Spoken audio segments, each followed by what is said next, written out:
በስመ አብ ወወልድ ወመንፈስ ቅዱስ አሐዱ አምላክ አሜን።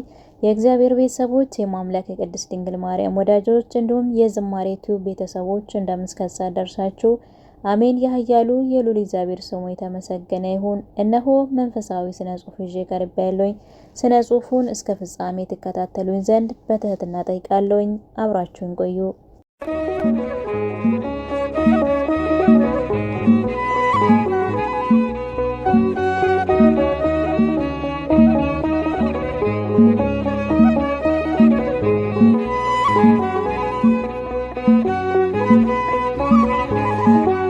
የስነ ጽሑፍ ርዕስ ሐዘንና ንዴት። ሐዘን። ስለ ሐዘን ትርጉም ከማየታችን በፊት ሐዘን በሁለት እንደሚካፈል አንደኛ በግዴታ ማዘን፣ ሁለተኛ በፍቃድ ማዘን ናቸው። ሐዘን የሰው ልጅ አካላዊና ስሜታዊ ጉዳት ሲደርስበትና ስቃዩ ሲገነፍል የሚከተል ክስተት ነው። በሁለተኛ ትርጉሙ ሰው ራሱን ከጠፋበት ሲያገኝ ያለበት ቦታ ትክክለኛ አለመሆኑን ሲገነዘብ የጥፋተኝነት ስሜት የተሰማውን ሕሊናውን ከማጠብና ለማፍረስ በፍቃዱ በውስጡ የሚፈጠረው ለተሰማው የበደለኝነትና የጥፋተኝነት ስሜት የሚከፍለው ካሳ የፍቃድ ሐዘን የምንለው ነው። በሰው ልጅ ሕይወት ላይ ከሚደርሰው ችግሮች አንዱ እና ከባዱ ሐዘን ነው። ሐዘን ውስጣዊ ስሜታችንን የሚቀጠቅጥና የሚያደቅ መዶሻ ነው። በእርግጥ ማናቸውም ከአቅም በላይ የሆነ ችግሮች የሚመሩን ወደ ሐዘን ነው።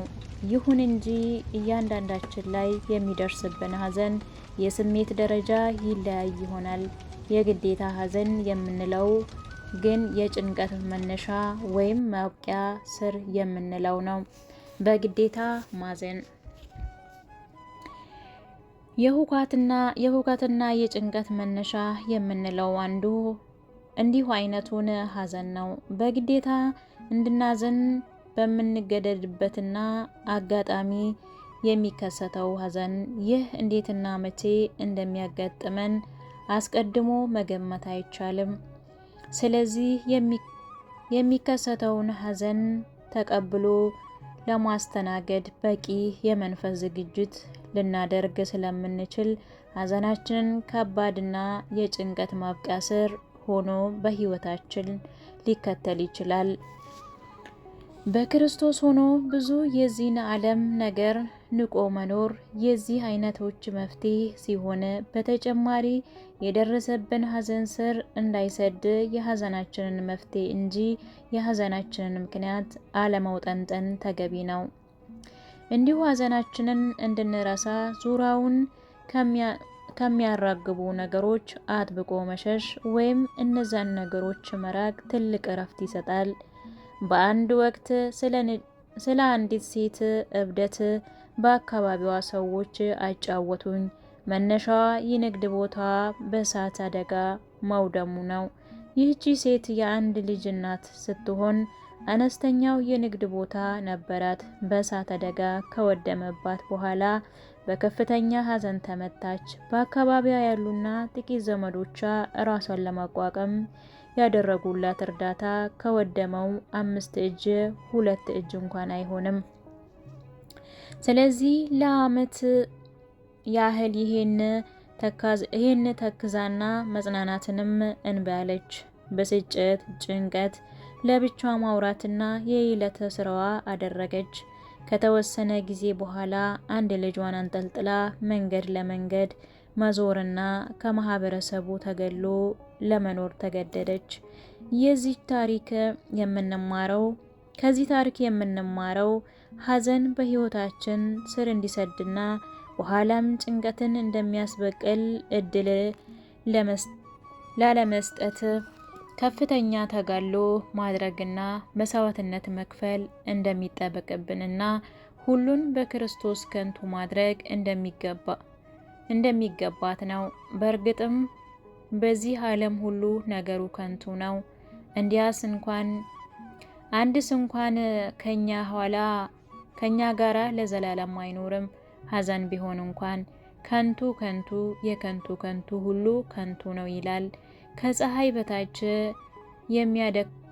የሚደክምበት ድካም ሁሉ የሰው ትርፉ ምንድን ነው? ትውልድ ይሄዳል፣ ትውልድ ይመጣል። መጽሐፈ መክብብ ምዕራፍ 1 ከቁጥር 2። ንዴት። ማንም ሰው በቀላሉ መናደድ ይችላል።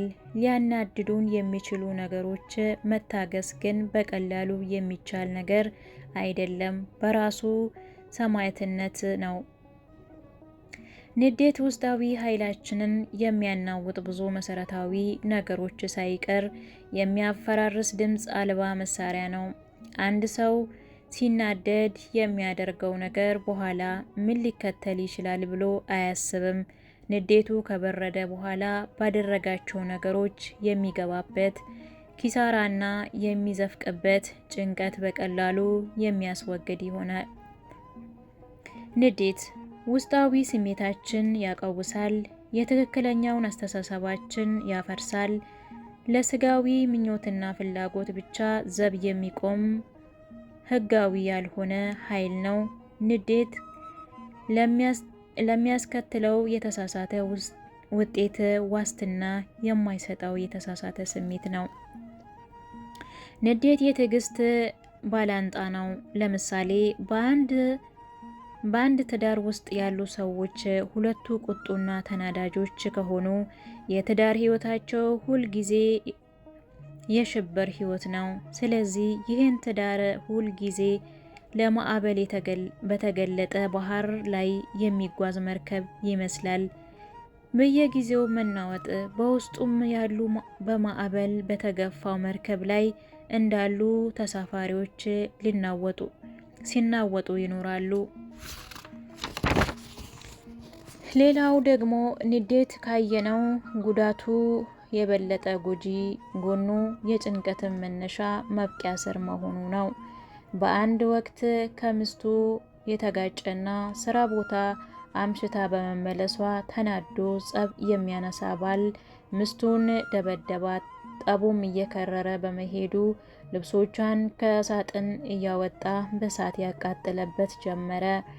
በዚህ አጋጣሚ የተሰቀለው ቦርሳዎቿን ቀን ይዛ የዋለችውን ቦርሳ ወደ እሳቱ ሲጨምረው በቦርሳው ይዛው የመጣችውን የድርጅት 10,000 ብር አብሮ አቃጠለው። የገንዘቡ መቃጠል የታወቀው ከጠቡ መብረዱ በኋላ ነበረ። ከዛ በኋላ የዚህ ትዳር ላይ የተከተለውን ሌላ ቀውስን ባሳየው ላይ የተፈጠረውን ጎጂ ጸጸት መገመት አያስቸግርም። ንዴት የጉብዝና ባህሪ መገለጫ አድርገው የሚቆጥሩ ሰዎች ጥቂቶች አይደሉም። ነገር ግን ንዴት የድካም ሰው መገለጫ ነው። የማይታገዝ፣ የማያስተውል፣ አርቆ የማያስብ ዋጋ መገለጫ ነው።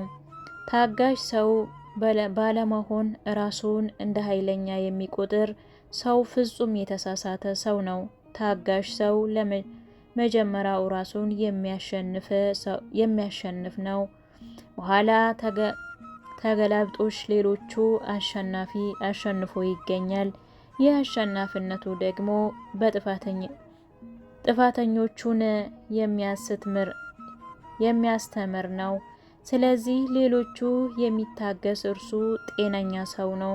እግዚአብሔር በባህሪው ታጋሽ ነው። ልብ በል፣ ስንቱን ነገር ታግሶ ዓለሙን እንደሚያስተዳድር፣ ፍጥረታትን እንደሚመግብ፣ ከዓመቱ ምሕረቱ ከቁጣ ትዕግስቱ እንደሚሰፋ፣ እግዚአብሔርን ለመምሰል ራሱን የሚያስለምድ ሰው አርቆ የሚያስተውልና በትዕግስትም የተሞላ መንፈሱ የተረጋጋና ነርቮቹም ሁሉ ጤነኞች ናቸው። ሌላው ንዴት ክፉ ጠባይ የሚያለብስ ነው።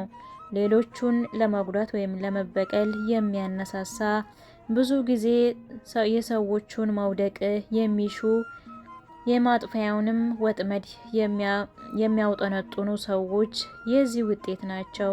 በቁጣ ኃጢአት የተሞሉ ስለሆኑ ጤናማ አስተሳሰብ የላቸውም። ድርጊቱ ቃሎቹ ሁሉ ለጥፋት የተዘጋጁ ናቸው። የሚናደድ ሰው ከንዴቱ ጭንቀትና ሌሎቹም ጉዳቶች ያጭዳል። አሜን። ስለ ቃሉ የቃሉ ባለቤት ልዑል እግዚአብሔር ስሙ የተመሰገነ ይሁን። ወስብሐት ለእግዚአብሔር ወለወላዲቱ ድንግል ወለመስቀሉ ክቡር። ይቆየን።